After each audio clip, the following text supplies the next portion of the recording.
ভাঙড়ে আইএসএফ আবার জিতবে আমার মনে হয়, এবং তাছাড়া আরো 2-4টা সিট জিততেও পারে। মানুষ দ্বিচারিত্রকে পছন্দ করে না।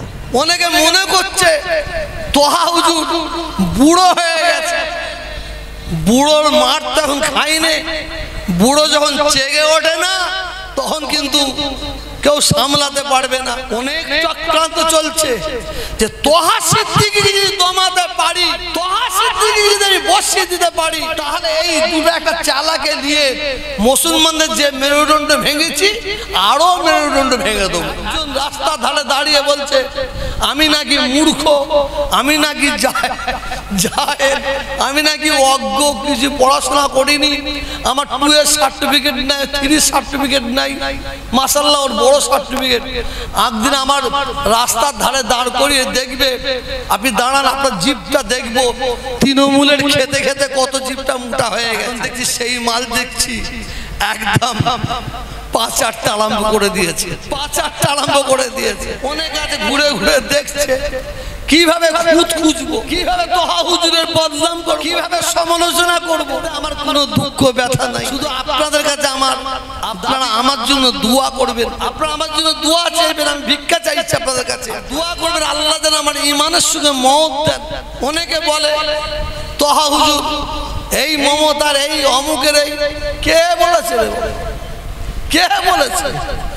অত সহজ নয়। আমার কওমের প্রতি যদি কেউ আঘাত দেয়, কে চুম মেরে থাকবে না থাকবে, আমি তোহা সিদ্দিকী চুম মেরে থাকতে পারি না, আমি তোহা সিদ্দিকী চুম মারবো না।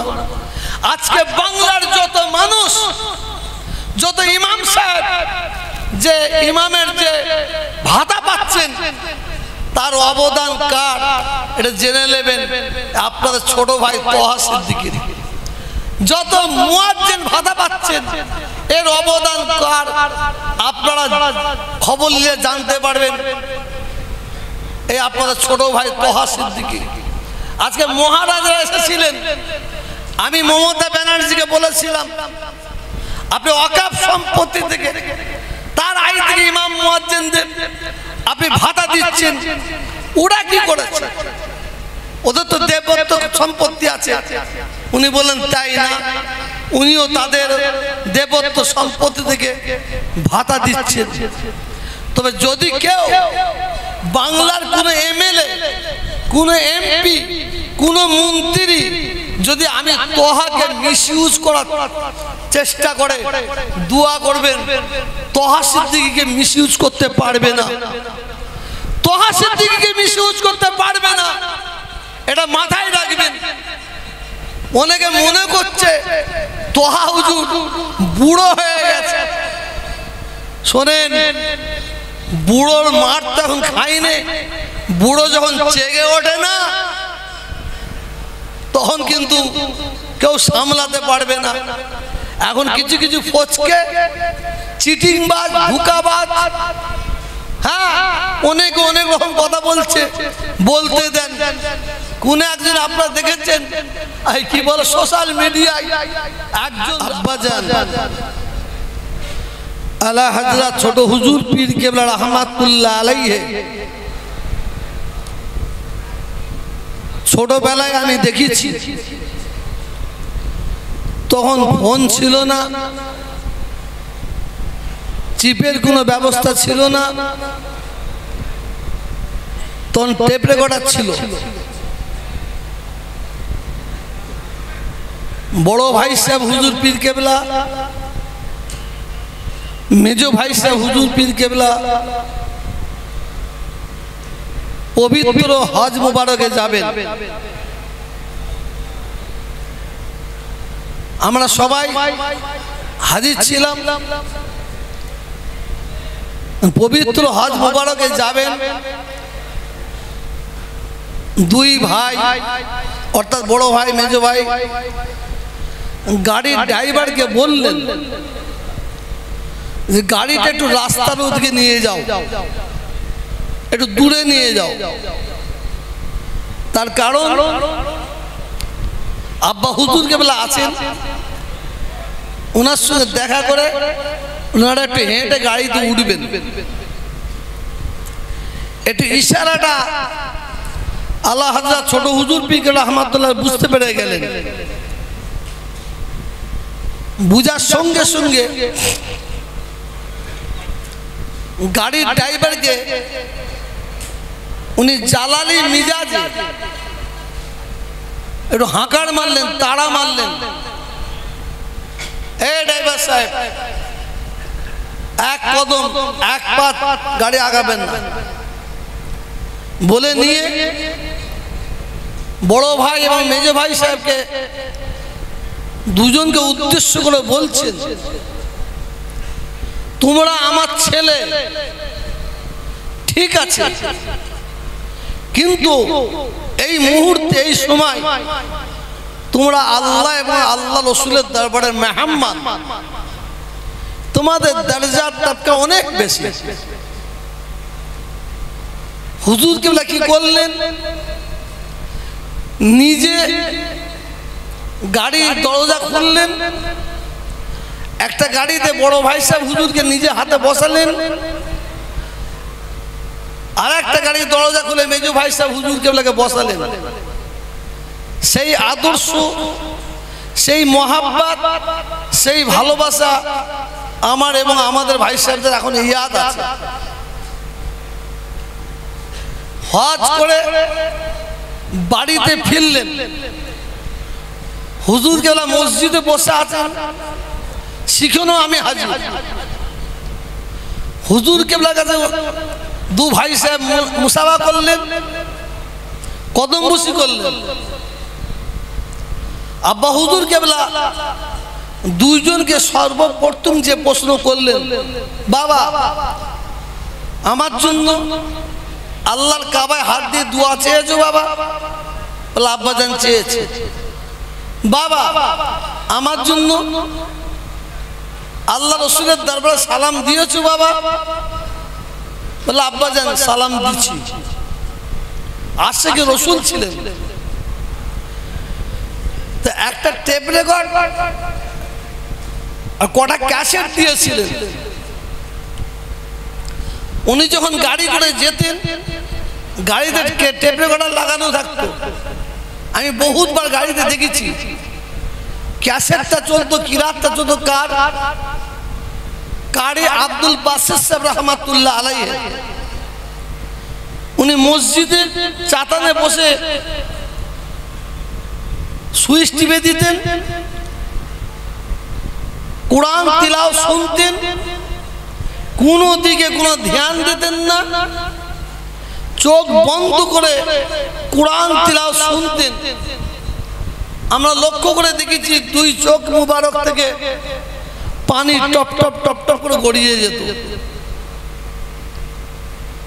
হুজুর কেবলা এত আশিকে কোরআন ছিলেন। তা আমি তখনই মনে মনে ঠিক করেছিলাম, আমাকে এই দরবারে অনেকে যুক্তি দিয়েছে, অনেক ভাইপোরা যুক্তি দিয়েছে, ভাইয়েরা যুক্তি দিয়েছে। একটা দরবারে জলসা হয়, জিকিরের মজলিস হয়, আমাকে যুক্তি দিয়েছে। ভাইপোরা বলতো, চাচা আপনার বাড়িতে একটা জলসা কায়েম করুন প্রতি বছরে। কেউ বলতো মাসে জিকিরের মজলিস করেন। আমি বললাম, তোমরা জিকিরের মজলিস করো, জলসা করো, করে যাও। আমি আল্লাহর কোরআনকে ধরে রেখেছি, এইটা আমাকে ধরে থাকতে দাও। আমি এই কোরআন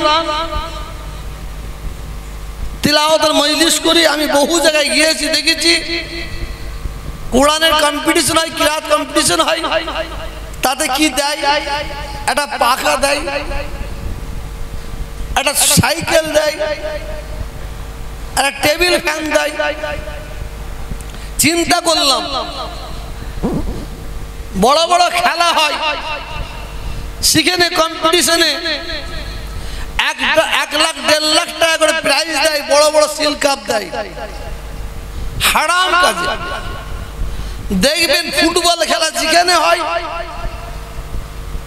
হয় দেখবেন ক্লাবের সদস্য অধিকাংশ মুসলমান, যারা খেলা দেখতে যায় তারা অধিকাংশ মুসলমান, আর ওই খেলায় যারা চাঁদা দেয় তারাও অধিকাংশ মুসলমান, আর প্লেয়ার যারা থাকে তারাও অধিকাংশ মুসলমান।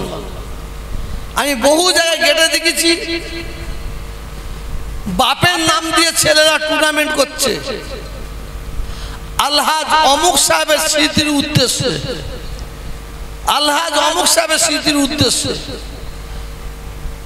বাপ তো চলে গেছে, এমন একটা ছেলেকে জন্ম দিয়ে গেছে, সেই ছেলেটা বাপের নামে মসজিদে কিছু দান না করে, মাদ্রাসায় কিছু দান না করে, অনাথদের কিছু দান না করে, সেই ছেলেটা খেলার মাঠে দান করছে। তা আল্লাহ কিয়ামতের ময়দানে ছেলেকেও পিটবে, বাপকেও পিটবে। আজকে এই কিরাত প্রতিযোগিতা 18 বছর। আমার মুজাদ্দিদিয়া অনাথ ফাউন্ডেশন 2000 সালে আমি প্রতিষ্ঠিত করেছিলাম। আমার পকেটে ছিল মাত্র 5000 টাকা ছিল। 5000 টাকা নিয়ে মুজাদ্দিদিয়া অনাথ ফাউন্ডেশনে আল্লাহর রাস্তায় সেবা আরম্ভ করলাম। করতে করতে করতে করতে আমার ইচ্ছে গেল, এ কথাটা আমি বহু জায়গায় বলেছি, বহুবার বলেছি, আর যতদিন বেঁচে থাকবে আমি বলবো। কিছু অর্থ নিয়ে, টাকা নিয়ে আমার ইচ্ছে গেল আমি একটা অ্যাম্বুলেন্স কিনবো গরিব এতিম অসহায়দের জন্য। আমি অ্যাম্বুলেন্স কিনতে গেলাম, আমার পকেটে টাকা আছে, যত টাকা দরকার তত টাকা আমি নিয়ে যেতে পারিনি। আর বিশেষ করে আমার এই ড্রেস, এই ফতুই আর এই লুঙ্গি দেখে সে আমার দিকে তাকাই না, ভালো তাকাচ্ছে। আমাকে বললে এই টাকায় অ্যাম্বুলেন্স হবে না। আমি বেরিয়ে আসলাম। ওই সময়টায় আমার খুব কষ্ট হয়েছিল। আমি গরিব অসহায়দের জন্য একটা অ্যাম্বুলেন্স কিনতে গেলাম, আমি সে অর্থ দিয়ে দিতে পারলাম না। আমি বাড়ি ফিরলাম, আমার স্ত্রী হায়াত আছে, দোয়া করবেন, অসুস্থ, আল্লাহ যেন তার সুস্থতা দান করবে। একটু জোরে বলুন আল্লাহুম্মা আমিন। আমি আমার স্ত্রীর কাছে আসলাম, তার দুটো হাতের দিকে তাকাচ্ছি, দুটো হাতে দেখি দুটো সোনার বালা আছে।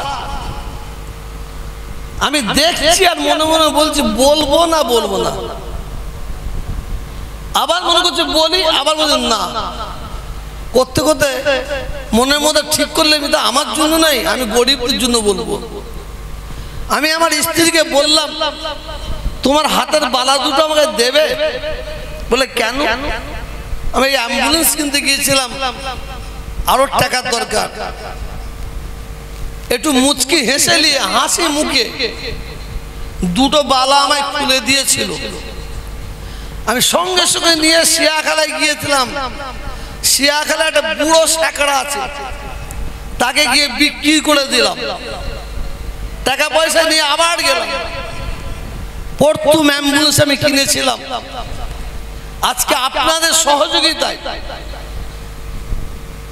আপনারা আমাকে ভালোবাসেন, আমাকে মানুষ বিশ্বাস করে, ভালোবাসে। আজকে আপনাদের ভালোবাসায়, আপনাদের বিশ্বাসে আমি সর্ষে পরিমাণে এদিক ওদিক না করে আজকে আল্লাহ শকর করে বলছি, একটা অ্যাম্বুলেন্স কিনতে গিয়ে আমি কষ্ট পেয়েছিলাম, আমি 99টা অ্যাম্বুলেন্স কিনেছি। 99টা অ্যাম্বুলেন্স কিনে নিয়ে সারা বাংলায় এদিক ওদিকে ছড়িয়ে দিচ্ছি। শুধু মুসলমান এলাকায় দিই, হিন্দু ভাইদের এলাকায় দিচ্ছি। প্রতি বছরে রমজান মাসে 30,000 কাপড় কিনা হয়।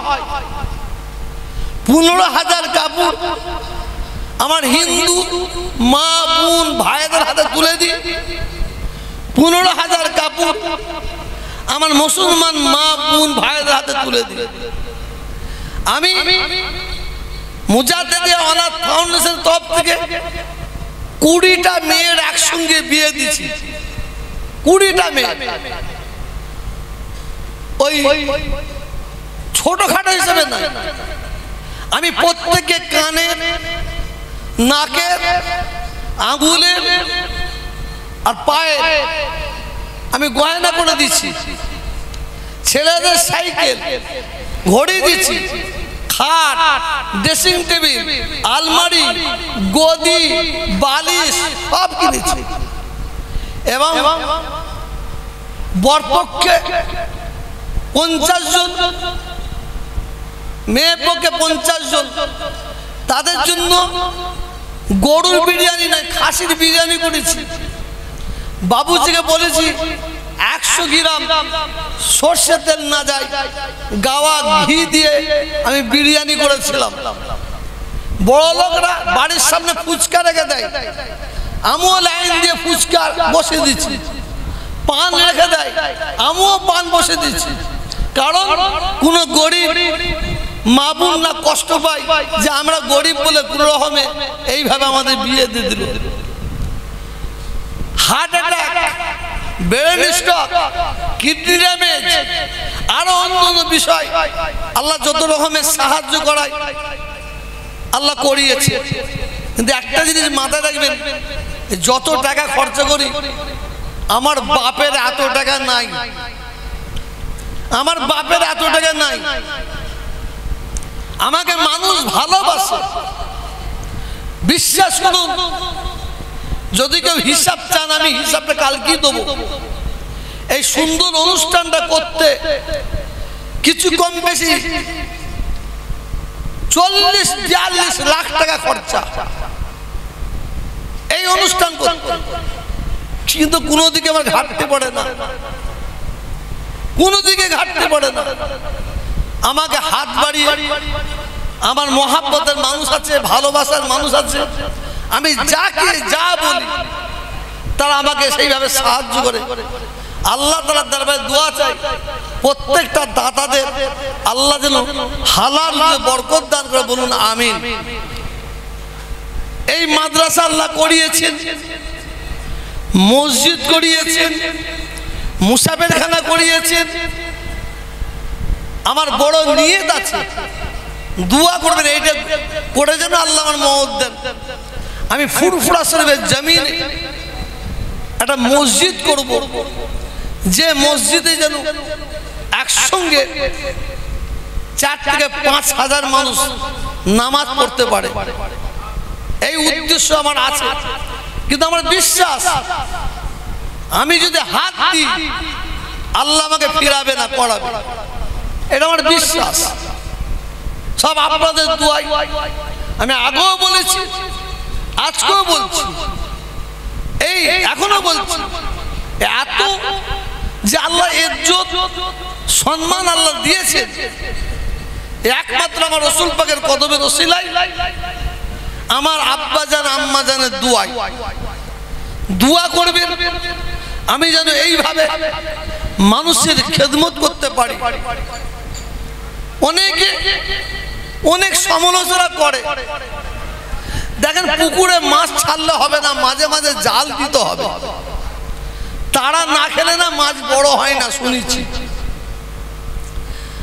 আজকে আমার এই কুরআনের প্রতিযোগী কমান খুলে দেখছিলাম, 2-4টে মুনাফিক তা লিখছে মমতা ব্যানার্জি পাচেড়ে কত টাকা আদায় হলো। আজকে আমি দেখছি, আবার দেখছি লন্ডন থেকে, আমেরিকা থেকে, আর এইদিকে যে যুদ্ধ হচ্ছে ইরান, সেখান থেকে বলছে হুজুর আমরা এই জায়গা থেকে দেখছি, দোয়া করি, দোয়া করি।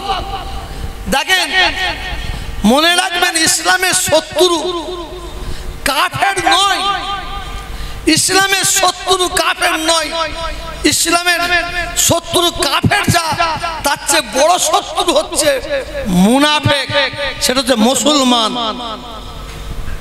মুনাফিক মুসলমান। হযরত উসমান গনি রাদিয়াল্লাহু তাআলা আনহুকে যে শহীদ করেছিল, তার জ্বলন্ত প্রমাণ মুনাফিক কুরআন শরীফ তিলাওয়াত করা অবস্থায় শহীদ করেছিল। আপনি ইমাম হাসান হোসেনের দিকে চলে যান, আপনি চলে যান উম্মাহাতুল মুমিনিন, আমাদের সকলের আম্মা জান মা আয়েশা সিদ্দিকা রাদিয়াল্লাহু তাআলা আনহার দিকে চলে যান। আমি এটা খোলাখুলি বলতে পারবো না, তানার উপরও একটা তহমত টেনেছিল, একটা তহমত দিয়েছিল, বাজে বদনাম দিয়েছিল, যার জন্য আল্লাহ রাসূল হযরত মা আয়েশা সিদ্দিকা রাদিয়াল্লাহু তাআলা আনহার হুজরায় ঢোকা বন্ধ করে দিলেন, মা আয়েশার হাতে খাওয়া বন্ধ করে দিলেন, মা আয়েশার মুখ দেখা বন্ধ করে দিলেন। আম্মা জান মা আয়েশা সিদ্দিকা রাদিয়াল্লাহু তাআলা আনহা অঝরখানে কাঁদছেন, দুটো হাত তুলেছে আল্লাহ তাআলার দরবারে, আল্লাহ আমার প্রতি যে ইলজাম, যে বদনাম দেয়া হলো, রাসূল পাক আপনার হাবিবের কানে পৌঁছালো, যার জন্য আমার বাড়িতে ঢোকা বন্ধ করে দিল, আমার হাতে খাওয়া বন্ধ করে দিল, আমার মুখ দেখা বন্ধ করে দিল। আল্লাহ আমি কি অপরাধ করেছি, কি অন্যায় করেছি? আল্লাহ আল্লাহ আমি অপরাধ করেছি না করি না, অন্যায় করেছি না করি না, কেউ জানুক আর না জানুক, আল্লাহ আপনি তো জানেন, আপনি তো জানেন আমার প্রতি এই অবস্থা কেন। মা আয়েশা সিদ্দিকা রাদিয়াল্লাহু তাআলা অঝরখানে কাঁদছেন। রব্বুল আলামিন আমার আল্লাহ স্বয়ং নিজে রাসূল পাক সাল্লাল্লাহু আলাইহি সাল্লামকে জানিয়ে দিলেন, হাবিব আয় আমার বন্ধু, আয় আমার দোস্ত, আপনার স্ত্রীর যে বদনাম, যে ইলজাম দিয়েছে, যে বদনাম দিয়েছে, যার জন্য আপনি দূরে সরে আছেন, তার বাড়িতে যান না, তার হাতে খান না, তার মুখ দেখেন। আমার হাবিব আমি আল্লাহ বলছি, আপনি শুনুন, আপনি শুনুন, সারা পৃথিবীর সৃষ্টি তারা ঘুমিয়ে পড়তে পারে, আমি আল্লাহ কিন্তু ঘুমাইনি। জান আমি সাক্ষী দিচ্ছি আপনার স্ত্রী আয়েশা নির্দোষ, তার কোনো দোষ নেই। বল সুবহানাল্লাহ। তো এইভাবে অনেক পিছন দিকে চলে গেলে ইসলামের সবচেয়ে বড় বড় ক্ষতি করেছে মুনাফিক। আজকে ঠিক সেই ভাবে চলে আসছে, এখানে অনেক মানুষ আসছে যারা কুরআন তিলাওয়াতের পাগল, তারা কিন্তু সরে না, তারা মানিকের মতন বসে আছে। অনেক আছে ঘুরে ঘুরে দেখছে কিভাবে খুঁত খুঁজবো, কিভাবে তোহা হুজুরের বদনাম করব, কিভাবে সমালোচনা করব। এতে আমার কোনো দুঃখ ব্যথা নাই, শুধু আপনাদের কাছে আমার দাবি, আপনারা আমার জন্য দোয়া করবেন, আপনারা আমার জন্য দোয়া চাইবেন। আমি ভিক্ষা চাইছি আপনাদের কাছে, আর দোয়া করবেন আল্লাহ যেন আমার ঈমানের সঙ্গে মওত দেন। অনেকে বলে তোহা হুজুর এই মমতার এই অমুকের, এই কে বলেছে, কে বলেছে? অত সহজ নয়। আমার কওমের প্রতি যদি কেউ আঘাত দেয়, কে চুম মেরে থাকবে না থাকবে, আমি তোহা সিদ্দিকী চুম মেরে থাকতে পারি না, আমি তোহা সিদ্দিকী চুম মারবো না। আজকে বাংলার যত মানুষ, যত ইমাম সাহেব, যে ইমামের যে ভাতা পাচ্ছেন, তার অবদান কার এটা জেনে নেবেন আপনাদের ছোট ভাই তোহা সিদ্দিকী। যত মুয়াজ্জিন ভাতা পাচ্ছেন, এর অবদান কার আপনারা খবর নিয়ে জানতে পারবেন, এই আপনাদের ছোট ভাই তোহা সিদ্দিকী। আজকে মহারাজরা এসেছিলেন, আমি মমতা ব্যানার্জিকে বলেছিলাম আপনি ওয়াকফ সম্পত্তি থেকে, তার আয় থেকে ইমাম মুয়াজ্জিনদের আপনি ভাতা দিচ্ছেন, ওরা কি করেছে? ওদের তো দেবত্ব সম্পত্তি আছে। উনি বলেন তাই না, উনিও তাদের দেবত্ব সম্পত্তি থেকে ভাতা দিচ্ছেন। তবে যদি কেউ বাংলার কোনো এমএলএ, কোনো এমপি, কোনো মন্ত্রী যদি আমি তোহাকে মিসইউজ করার চেষ্টা করে, দোয়া করবেন তোহা সিদ্দিকীকে মিসইউজ করতে পারবে না, তোহা সিদ্দিকীকে মিসইউজ করতে পারবে না। এটা মাথায়